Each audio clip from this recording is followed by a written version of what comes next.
दोस्तों आज हम बात करेंगे एसोसिएटिव लॉ की, ठीक है, बाय वेन डायग्राम्स, ठीक है। स्पेसिफिक केस है जो हम इसके अंदर स्टडी करेंगे, ठीक है, बाय वी डायग्राम। इसके अंदर जो हम केस स्टडी करने जा रहे हैं वो बेसिकली केस है जी कि व्हेन केस हम यहाँ पे रेफर कर देते हैं। पहले केस क्या है जी कि when sets A B and C are mutually disjoint, ठीक है, आर म्यूचुअली, यहाँ पे मैं लिख भी देता हूँ कि आर म्यूचुअली डिसजॉइंट सेट्स, ठीक है। अब इस केस में हम किस तरह स्टडी करेंगे, हम एक यूनिवर्सल सेट लेते हैं, ठीक है, जो कि हम सपोज कर लेते हैं जी ये 1 से लेके 20 तक एलिमेंट्स है, 1 2 3 4 5 एंड सो ऑन, आगे 20 तक है, फर्स्ट 20 नेचुरल नंबर्स। फिर सेट, सॉरी ये हमारे पास है नॉट ए, इसको हम यूनिवर्सल सेट है तो ये यू से डिनोट करेंगे, यहाँ पे मैं इसको ए से डिनोट करूँ। यूनिवर्सल सेट 1 से लेके 20 तक, 1 2 3 4 5 एंड अप टू 20, ठीक है।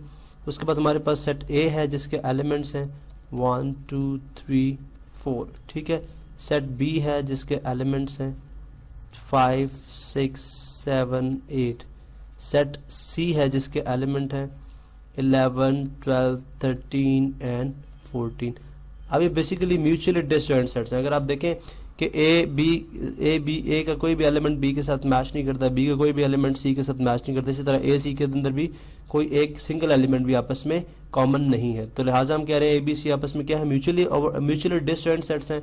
अब हमें पता है कि जब सेट डिसजॉइंट्स होते हैं तो उस केस में हम जो एक रिजल्ट डिराइव करते हैं, जो हमने स्टडी भी किया हुआ है, ये कि ए इंटरसेक्शन बी दो डिसजॉइंट सेट्स के लिए क्या होती है, एम्प्टी सेट, खाली सेट। अगर ए इंटरसेक्शन बी खाली है तो चूंकि ये म्यूचुअली ओवरलैपिंग है, इसका मतलब है बी इंटरसेक्शन सी भी खाली सेट होगा और सी इंटरसेक्शन ए भी जो है वो खाली सेट होगा। इसी तरह अगर आप इन पे क्यूमुलेटिव लॉ अप्लाई करेंगे, अगर ए इंटरसेक्शन बी खाली है तो बी इंटरसेक्शन ए भी खाली सेट होगा। अब इसी कॉन्सेप्ट के मुताबिक हम देखेंगे अगर हम इनकी इंटरसेक्शन करेंगे, चाहे एसोसिएटिव लॉ को अगर हम स्टडी करते हैं, एसोसिएटिव लॉ ऑफ इंटरसेक्शन को, तो हमारी लेफ्ट हैंड साइड भी एम्प्टी सेट होना चाहिए, राइट हैंड साइड भी एम्प्टी सेट होना चाहिए। अब यहाँ पे वेन डायग्राम्स के थ्रू हम किस तरह इस चीज़ को शो करेंगे, इसको हम देख लेते हैं। ये देखें जी हमारे पास ये बेसिकली हमारे पास गिवन सेट्स हैं, ठीक है, और यहाँ पे मैं वही लॉ लिख भी देता हूँ दोबारा, वो क्या है जी A union, sorry not union, intersection की बात करें, ए इंटरसेक्शन बी, ठीक है, इंटरसेक्शन यहाँ पे सी, ठीक है। इसी तरह ये है जी A intersection B intersection C, ठीक है। याद रहे कि हमारे पास लेफ्ट हैंड साइड है, ठीक है, लेफ्ट हैंड साइड, और ये हमारे पास क्या है, राइट हैंड साइड, ठीक है।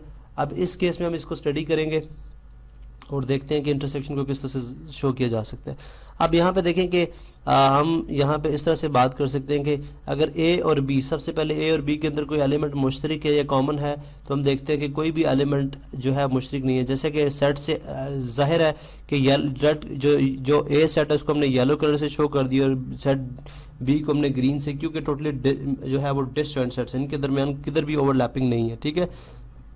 तो लिहाजा ये बात यहाँ से प्रूफ होगी कि इनके दरमियान जो कोई रीजन भी रिप्रेजेंट नहीं कर रहा, ए इंटरसेक्शन बी को यहाँ पे नो रीजन रिप्रेजेंट्स, जब कोई रीजन नहीं रिप्रेजेंट कर रहा इसका मतलब क्या है, खाली सेट।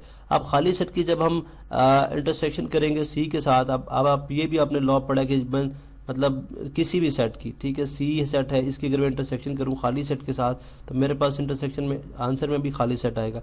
इस तरह से जब हम नो रीजन की इंटरसेक्शन करेंगे सी के साथ, हमारे पास यहाँ पे भी अगर आप देखें किसी तरह की भी ओवरलैपिंग या सेम कलर्स भी डिफरेंट, तो यहाँ से ये पता चल रहा है कि डिसजॉइंट सेट्स हैं और इनके दरमियान कोई भी एक एलिमेंट आपस में मुशरिक नहीं है। तो यहाँ से हम बात करें जी कि नो रीजन, तो यहाँ पे भी इनका भी क्या हो जाएगा, नो रीजन। तो ओवरऑल हम क्या बात करें जी कि no region represents A intersection B intersection C, ठीक है। यानी लेफ्ट हैंड साइड में हम यहाँ पे लिख भी सकते हैं यहाँ पे कि नो रीजन, ठीक है, यहाँ पे मैं लिख देता हूँ जी कि no region represents, no region, यहाँ पे कोई भी रीजन नहीं आया।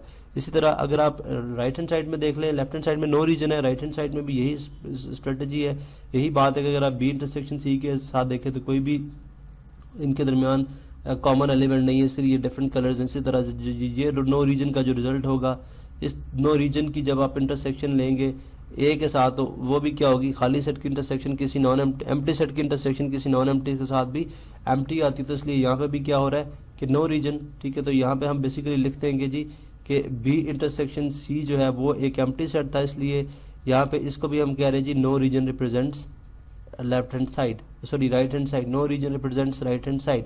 तो यहाँ से ये प्रूफ हो गया कि लेफ्ट हैंड साइड के भी कोई रीजन रिप्रेजेंट नहीं कर रहा, राइट हैंड साइड के भी कोई रीजन रिप्रेजेंट नहीं कर रहा। इसका मतलब है म्यूचुअली डिसजॉइंट सेट्स जो होते हैं आपस में, उनकी भी हम एसोसिएटिव लॉ ऑफ इंटरसेक्शन के तहत वेन डायग्राम्स पे उनको शो कराया जा सकता है।